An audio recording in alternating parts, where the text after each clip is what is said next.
everybody!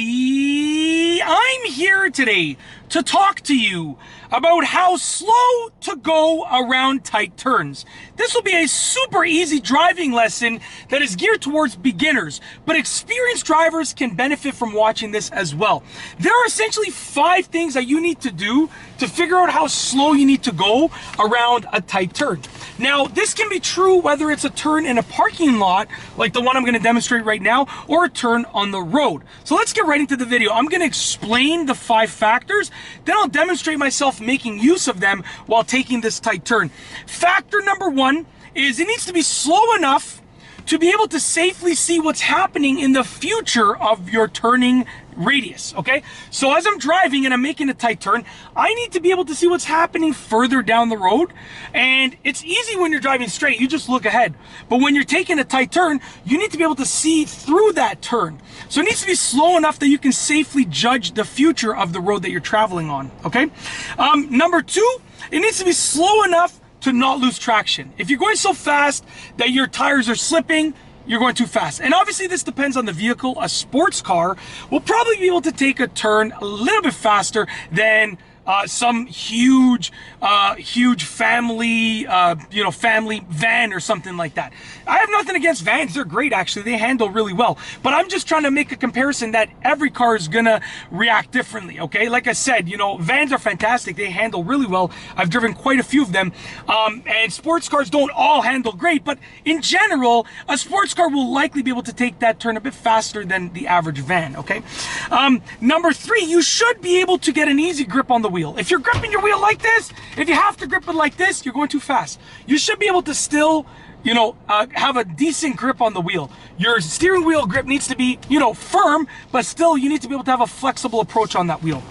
Number 4, you shouldn't be thrown around in the car. Now, if you are taking a turn and it's really tight, even if you're going slow, you're probably going to feel the G-force pulling you to the side a bit. But there's a difference between like a little G-force to the side versus like holding on for your life like that, okay? So you need to have full control over your body throughout the turn, put it that way. Number 5, usually, and I'm sorry, I have notes over here. This one is super messy, so I really do apologize, but I had to read it there as I was dragging that sentence on. So usually with regards to the actual speed number, it's usually going to be less than half of the speed that you were driving before the turn. And this is just a rule of thumb.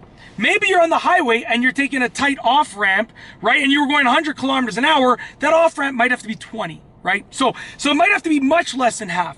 But as a rule of thumb, if you're just driving on a road and the speed limit's 40 kilometers an hour, you're taking a tight turn, it might be, 15 kilometers an hour or 12. So it's usually going to be less than half. You never want to take a tight turn at more than half of the speed that you were driving previously on the straight road before the turn. So what I'm going to do now is I'm going to line myself up.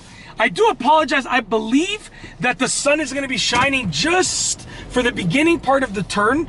So what I'm going to do, I'm going to start on the other side here, just because it'll give you a better view of what I'm doing. And when I end, the sun is probably going to be in a pretty bad position for the camera angle. So what we're going to do, I'm going to get closer to the side over here so I can give myself the maximum turning radius.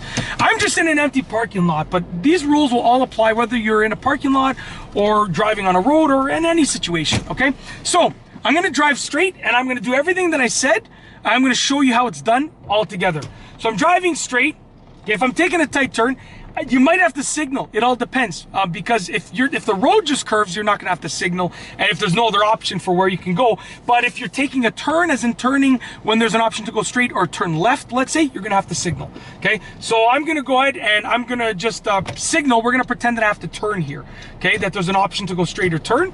Okay, so as you can see right here, steering wheel is cranked all the way for this turn, and I'm looking ahead. Okay. Just like that. I'm going to do it one more time. Let's line up over here, okay? Crank that wheel, look ahead. I'm looking ahead in the turn. Now, you don't necessarily have to turn your steering wheel all the way. I just am for this example. But I'm going to crank the wheel, look ahead, okay? Definitely look ahead. It makes it a lot easier. You need to be able to look ahead to see if it's safe or not, okay? And the speed that I'm going around this turn, and I'm cranking the steering wheel all the way, is 10 kilometers an hour exactly, okay?